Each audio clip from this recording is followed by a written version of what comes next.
Berarti lokasi servernya di Jakarta. Harus di, harus disimpan di tempat lain. Apakah di cloud disimpannya, ataupun teman-teman ada di RC-nya, ataupun perusahaan memiliki kantor cabang yang ada servernya. Nah, jadi harus di luar dari satu lokasi tersebut. Dan ini penerapan ini sudah saya terapkan juga di kantor sendiri.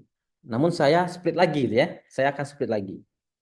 Di mana saya bedakan mana data karyawan dan mana data aplikasi ataupun data environment. Jadi environment server dan environment client. Contoh environment server apa?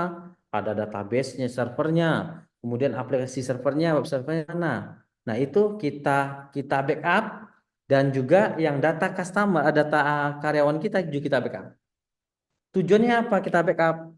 Ketika laptop karyawan itu bermasalah, rusak, dia bisa di-restore datanya. Karena kita sudah menggunakan web base. Ada aplikasi platformnya namanya adalah Nextcloud. Itu sudah kan berdasarkan web base. Jadi kita install di laptop karyawan. Kalau seandainya laptop itu bermasalah, rusak, ataupun pecah, ataupun diambil orang, yang mau udah diganti dengan device yang baru, tinggal masukin login ke aplikasinya, semua data yang ada di server itu bisa di-restore. Artinya, saya menerapkan membagi dua penerapan untuk backup data.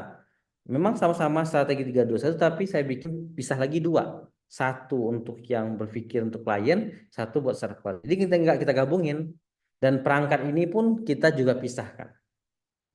Nah, ini ya. Jadi teman-teman udah tahu. Saya ulang lagi.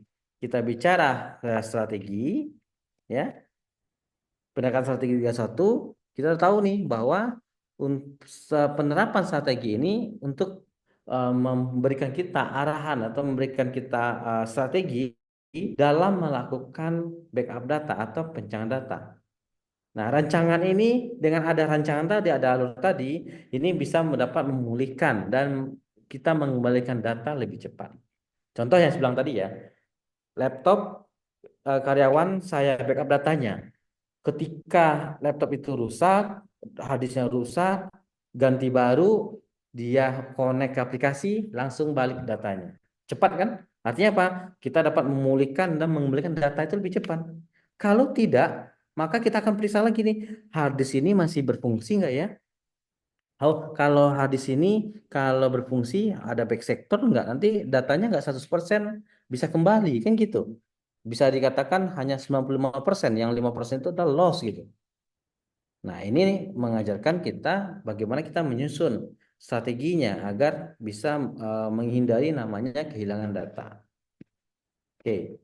Kemudian, setelah kita tahu tadi ke aturannya atau cara kerjanya, maka juga teman-teman harus mempertimbangkan aspek penerapan strategi 321 juga.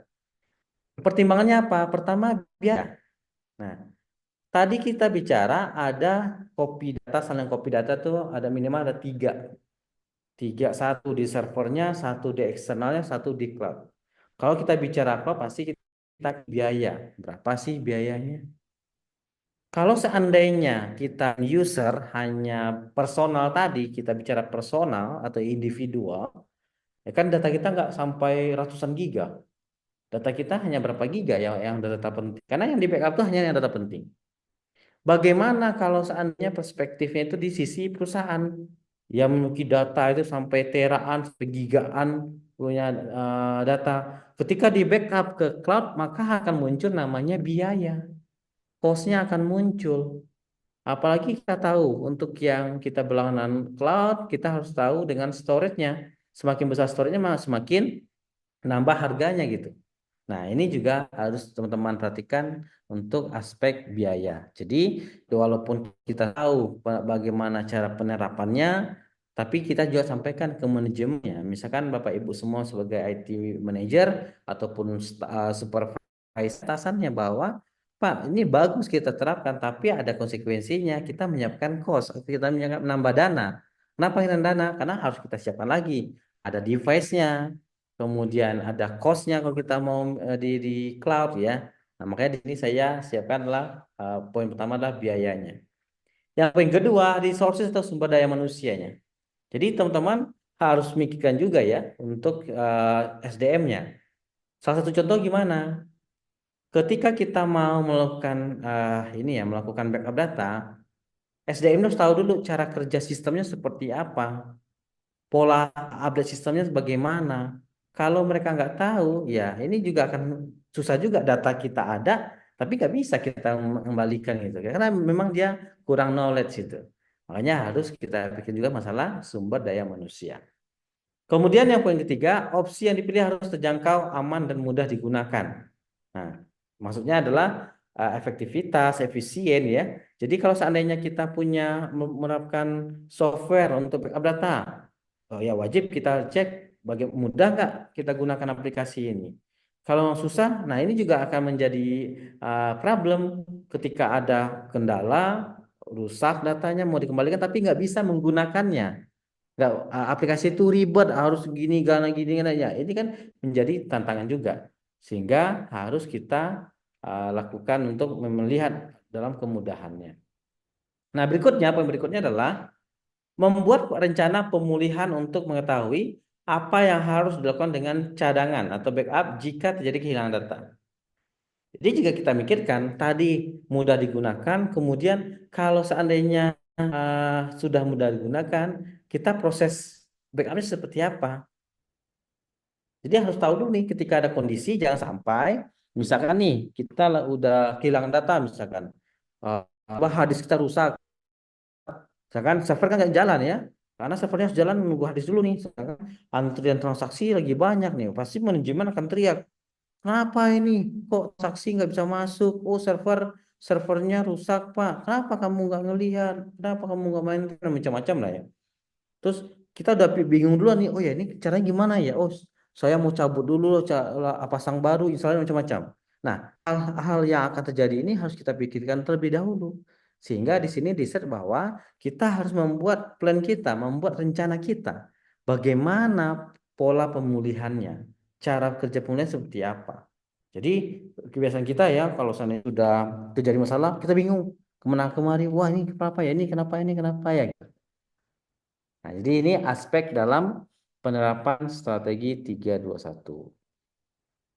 Nah, ini saya gambarkan contoh backup ya. Jadi, contoh misalkan teman-teman menggunakan data center recovery atau disaster recovery center lah. Jadi, yang tadi ini, yang DRC ini lebih terhadap poin yang ketiga adalah satu eh, di luar lokasi original data. Contoh misalkan, di sini ada data center site. Jadi di seolah ini teman-teman punya data center di kantor. Ini harus ada backupnya. Backupnya itu di luar kantornya. Apakah di data center orang lain teman-teman langganan atau di cabang itu juga boleh karena saya juga terapkan. Jadi kalau yang salah satu di RC yang saya terapkan adalah untuk ini ya untuk reliability ada sebuah NMS. Network on sistemnya. Jadi ketika di Jakarta mati, otomatis akan switching dia di tempat backupnya. Nah, saya terapkan di Jawa Tengah, di backup Jawa Tengah gitu ya. Tujuannya apa? Ketika ada problem ke device, ini kita masih bisa kontrol itu. Nah ini contoh salah satu DRC. Di DRC itu teman-teman akan melakukan replication, mereplicate datanya yang di luar, yang berada di luar dari original datanya. Original data seperti apa? Yang di sini original data gitu. Ini original data. Kemudian kita juga lakukan di cloud. Sekarang banyak ya penyedia cloud ya. Ada yang penyedia cloud yang internasional, ada penyedia cloud domestik atau lokal itu banyak. Misalkan internasional seperti Azure, kemudian AWS ya, kemudian GCP, Google Cloud Platform dan macam-macam. Dan di lokal juga banyak lah yang brand-brandnya yang bisa menyediakan layanan cloud. Nah, artinya kalau cloud ini semua device-device kita atau semua data-data kita secara internal kita akan backup.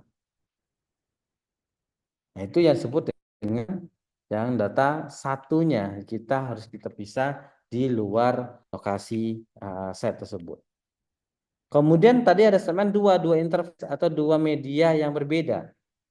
Nah, contohnya ini dua media yang berbeda. Satu ada di NAS, network external storage, kemudian ada satu yang di external drive.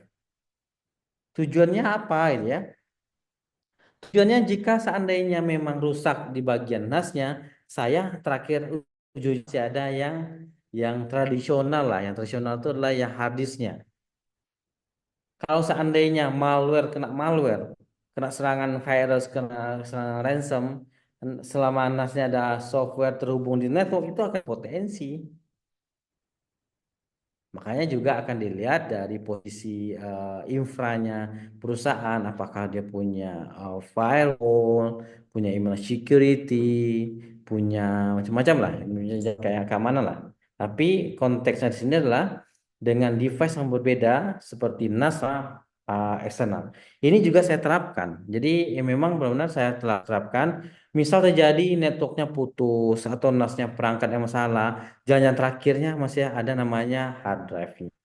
Itu jalan terakhir. Oke, jadi gambaran tadi kita udah tahu masalah data, kita tahu risiko ancamannya, kita tahu bagaimana cara mengatasinya, dan kita juga tahu rulesnya gimana, aturannya mana. Nah, kita juga akan lihat bagaimana aspek-aspek dari implementasi untuk yang penerapan si kondisi yang ini. Jadi terhadap data kita gitu. Oke, mungkin itu yang bisa saya jelaskan. Jadi tadi summary-nya sudah saya sampaikan. Nah, ini yang menjadi arahan buat teman-teman ataupun jika teman-teman implementasi di kantornya, di tempat di kampusnya ataupun yang pribadi. Jadi kita bisa lihat betapa pentingnya data itu. Karena data itu ketika sudah menjadi kritikal, itu bisa berdampak besar terhadap transaksi misalkan di dalam perusahaan. Makanya kita harus tetap menjaga data dan teman-teman juga harus pastikan data itu harus kita perhatikan. Jangan seolah wah saya sekarang belum kejadian, saya belum ada dampaknya sekarang kan biar aja dong, enggak. Karena kejadian itu nggak bisa kita prediksi. Oke, mungkin tambahan informasi teman-teman Bapak Ibu semuanya bahwa kami dari pihak Tren insya Allah mulai tahun 2005 kita akan buka kelas pelatihan. Ada beberapa kelas-kelas pelatihan seperti networking, sistem admin, programming, cyber security, AI and data science, dan kids science. Nah, jadi kita ada program juga nantinya ada kids science di mana sekarang kita melihat ya dari kementerian sudah mewajibkan satu kurikulum. Anak kelas 4 SD aja sudah bisa data science, sudah bisa ngoding gitu ya. Udah bisa ngoding lah, ngoding kecerdasan buatan itu. Nah, makanya kami juga melihat melihat kondisi itu sehingga dari pihak Gotren akan memasukkan juga kurikulum dalam Kids Science-nya. Baik, itu yang bisa saya sampaikan pada webinar kali ini, pada sore hari ini. Saya berikan satu notis tetap keep safe your data. Oke, terima kasih. Assalamualaikum warahmatullahi wabarakatuh. Saya kembalikan lagi ke Pak Adit. Silakan Pak Adit. Waalaikumsalam warahmatullahi wabarakatuh. Baik, terima kasih materi kepada kita tentang bagaimana untuk strategi untuk mengamankan data. Semoga data kita bisa mengamankan data-data kita untuk data perusahaan gitu. Baik, bagi teman-teman yang ingin eh, menanyakan tentang materi hari ini, boleh di sini di on cam dan ajukan pertanyaan boleh di secara chat dan atau mengajukan dengan suara. Bagi teman-teman yang ini peserta yang ingin ada yang ditanyakan mengenai materi hari ini.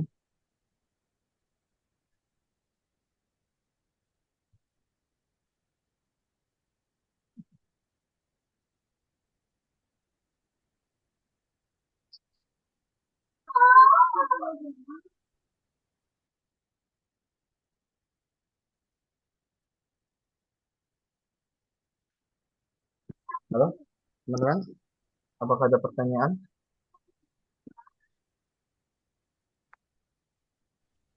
Selamat sore, saya dengan Ferry. Ya, Boleh sedikit bertanya ya, Pak Tom ini. Terima kasih ya ya, Pak baik atas Pak, silakan Pak penjelasannya. Ferry. Sorry saya lagi di jalan jadi saya nggak on cam ya. Oke, silakan Pak. Eh ya tadi saya nyimak, tapi saya lagi kepikiran nih Pak. Kalau ini kan memang idealnya 321 kita seperti itu. Tapi kan kadangkala kalau kita bicara perusahaan besar datanya penting ya. eh, apa ya? Mereka mungkin maaf itu. Tapi pengalaman yang saya pernah olah dulu perusahaannya dibilang besar nggak juga ya. Karena misalnya waktu itu sekolahan lah Pak ya. Dan mereka kan untuk IT ini agak ya tidak semua sekolahan saya bilang ya. Tapi nyaris 90% sekolahan yang pernah saya mereka kalau untuk IT kayaknya ya ala kadar aja. Padahal kan ini hal penting ya. Nah, kita sudah menerapkan seperti itu tapi nggak sampai paling banter kita menerapkan waktu itu kan waktu zaman saya di sekolah itu belum banyak pakai sekarang ya kecepatan sekarang berbeda juga waktu itu kan masih apalagi saya waktu itu masih pakai modemnya yang 0809 sekian sekian sekian itulah zaman itu kan nggak mungkin. Nah, kemudian semakin ke sini paling banter di eksternal cuman problemnya waktu itu kan ada virus tuh yang menyerang harddisk ya. Nah, ternyata setelah sekian lama, sekarang juga ada ransomware nih ya.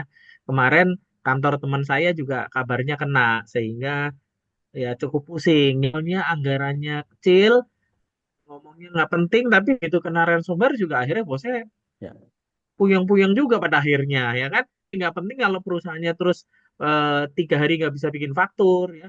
Info yang semuanya tergantung itu juga kan susah juga. Nah, kalau ini tadi kan kita memang nggak langsung menyingkat tentang itu ya, Pak. Apakah dengan metode 321 ini, misalnya kalau sekarang terjadi ransomware ya, kira-kira apakah masih bisa menahan gitu, Pak? Cukup gitu maksudnya dengan sistem 321 ini. Dan mungkin kalaupun dibilang cukup, berapa cepat ya recovery-nya? Karena kadang-kadang perusahaan kan 1 hari nggak bisa kerja, ngomel tuh bosnya sudah gitu. Seperti itu sih Pak Tommy kira-kira. Terima kasih. baik Pak Ferry. Eh, mungkin saya izin saya langsung jawab aja ya. Jadi terima kasih pertanyaan yang bagus Pak dan terima kasih juga sharingnya ya. Kalau kita lihat, jadi gini, ini bukan hanya berlaku di perusahaan besar atau perusahaan kecil Pak. Kalau tadi kita lihat dari yang sekolah, memang kita tahu ya sekolah anggaran terbatas itu. Walaupun bukan 321 atau 221, oke ya, it's oke lah. Yang penting intinya adalah kita bisa melindungi data dengan melalui backup. Nah, tadi saya sampaikan perspektifnya di perusahaan, ini memang banyak yang terjadi, Pak.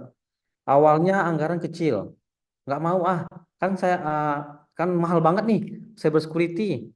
Saya bilang aja lah ya saat ini aja itu.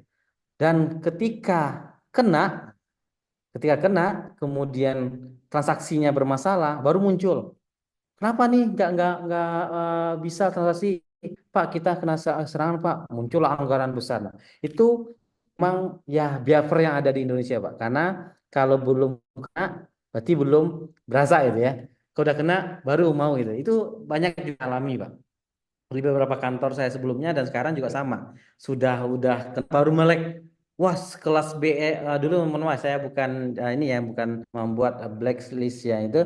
Contoh sekelasnya BSI aja bisa kena itu. Nah, karena sekelas BSI itu udah kena muncul pemikiran si ini ya apa si owner kelas BSI aja yang sudah memang banyak diprotek, nah ini masih aja kena. Kita bagaimana? Nah muncullah anggaran.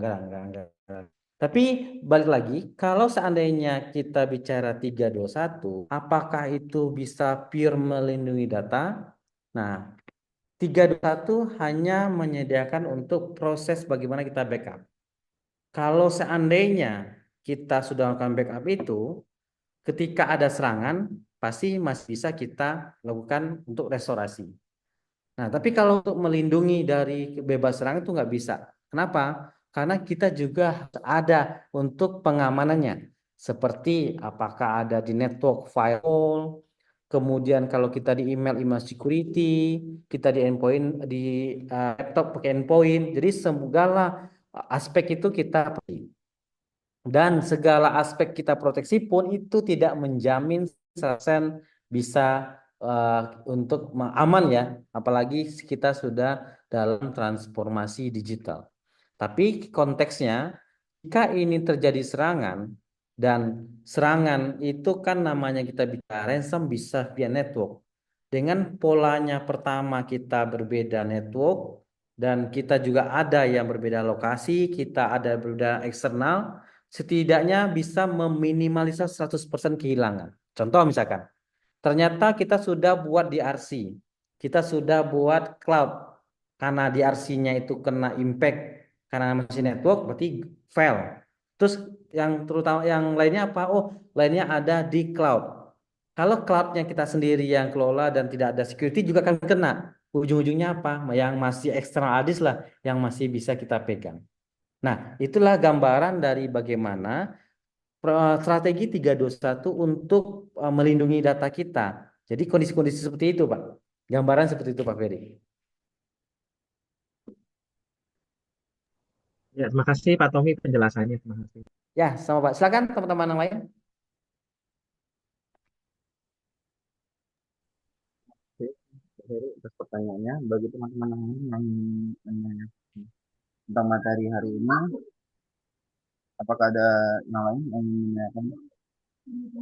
Yang ada pertanyaan lainnya kah?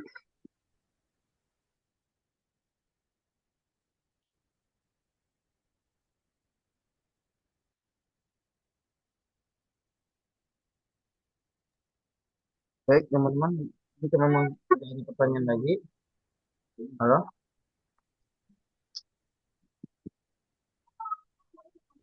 kalau tidak ada pertanyaan lagi, baik kita tutup saja untuk webinar hari ini, webinar kita ya hari ini. Baik teman-teman, untuk mengakhiri webinar hari ini kita boleh teman-teman on cam, kita tolong di on cam, kita foto bersama.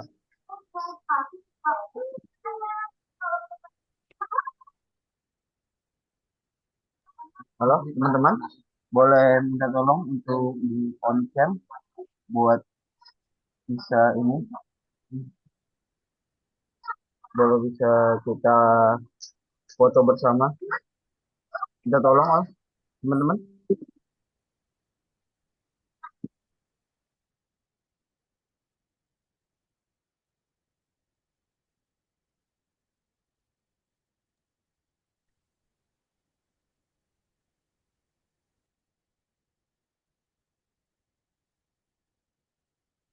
Dihitung Pak Edit ya.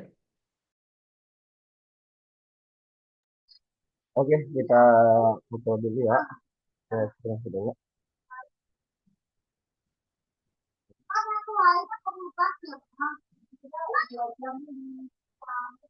Lagi.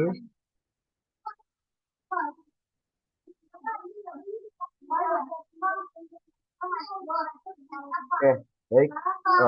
Pembelajaran hari webinar kita hari ini kita akhiri dulu. Terima kasih teman-teman yang sudah gabung. Next, kita akan melakukan webinar selanjutnya. Akan kita infokan. Terima kasih. Assalamualaikum warahmatullahi wabarakatuh. Waalaikumsalam. Terima kasih. Waalaikumsalam Semuanya mohon izin warahmatullahi live ya. Terima kasih.